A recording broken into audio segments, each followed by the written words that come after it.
खुलुमबाय दिनै 27 जानुवारि 2024 सुनिबार आसाम आरो नागालेण्ड बर्डाराव मिरापानियाव हरखाब गोजां बोथोरावनो गिथाव बाथाव हा गुगानाय जादों आरो बे हा गुगानाय जाथायाव 6 लेबारफोरा थैदों आरो 4 लेबारफोरा जोखोम जादों। उनाव जोखोम जानाय लेबारफोरखौ डिमापुर हस्पिटालाव लांनाय जादों। जेब्ला लेबारफोरा हा जावगासिनो दंमोन अब्लानो बे जाथाया जादोंमोन।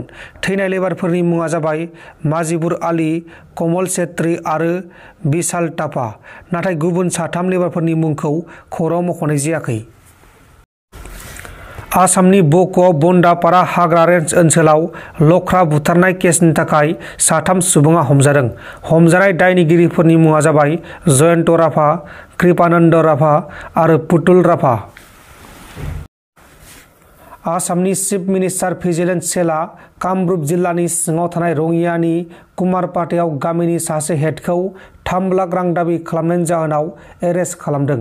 हमजानाय दायनिगिरिनि मुङा जाबाय मानवार इस्लाम।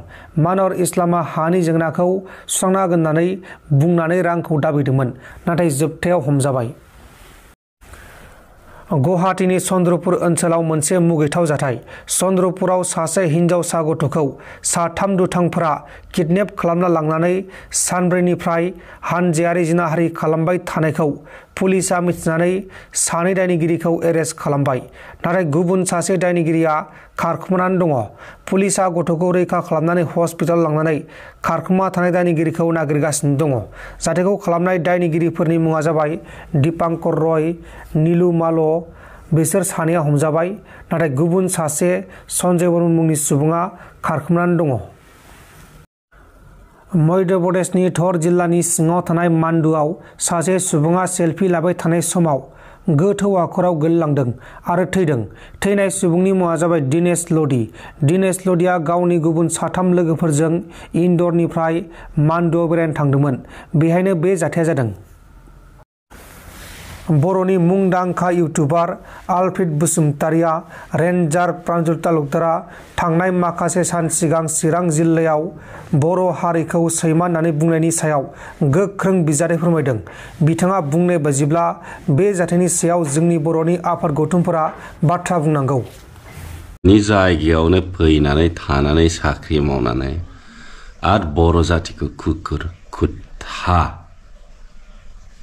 कमला सिंसिं जोंनि बर'फोरनि आफादा बोरो बा थैनानै थाखो दिनैसिम मानो दासिमबो एफआइआर होनो हायाखै बे रेन्जारनि सायाव जाय मानसिया जोंनि बर' हारिखौ डिसक्रिमिनेट खालामदों। नोंथांमोनहा केस होनो हागोन। जोंनि बर'फोरनि आफादफ्रा बाहा थैनानै थांखो लासिंसिं सोरबा सासे बर' माबा मोनसे कमेन्ट खालामनो हानाय, बिनि सायाव ओरैबायदि प्रेस मिट लानानै ओरैबायदि दंखि खालामगोन, ओरैबायदि बुख्रुबनो सुख्रुबनो खालामगोन जोंनि बर' जाथिया माबा मोनसे बुङोबा। नाथाय जेब्ला गुबुन हारिया जोंनि बर' जाथिखौ ओरैबायदि नेवसियो, ओरैबायदि माने जोंखौ गाज्रि नोजोरजों नायो, अब्ला जोंनि बर'फोरनि आफादफ्रा बाहा थैजोबखो? दिनै मानो दासिमबो प्रेस मिट खालामनो हायाखै? दिनै मानो दासिमबो एक्सन लानो हायाखै? दिनै मानो दासिमबो कन्डेम खालामनो हायाखै? बोरो खम लासिंसिं आंनाथ' थैयानो ओरैबायदि गरम जाजोबदों खोनानानै। नोंथांमोनाव बर'नि थै दंना गैया जाखो? बर'नि आफादफोर दिनै मानो दासिमबो सोंखारि खालामनो हायाखै, कन्डेम खालामनो हायाखै, एफआइआर लड्ज होनो हायाखै? बे थारैनो सैथोमार नामा? बर' खिबाव खर' होननाया गावजों गावल' अरलायबाय थानो हायो। बर'जों बर' दिनै दासिमबो माने गुबुन हारिखौ बिदि सोंखारिनो हायाखै जोंनि बर' लिडारफ्राबो। खालि बे बर' लिडारजों बर'जों बर'ल' अरलायगासिनो, दावराव दावसि लाबोगासिनो दं हारिनि गेजेराव। बर'जोंबा बर' मोसा, मालाय हारिजोंबा दाउसा।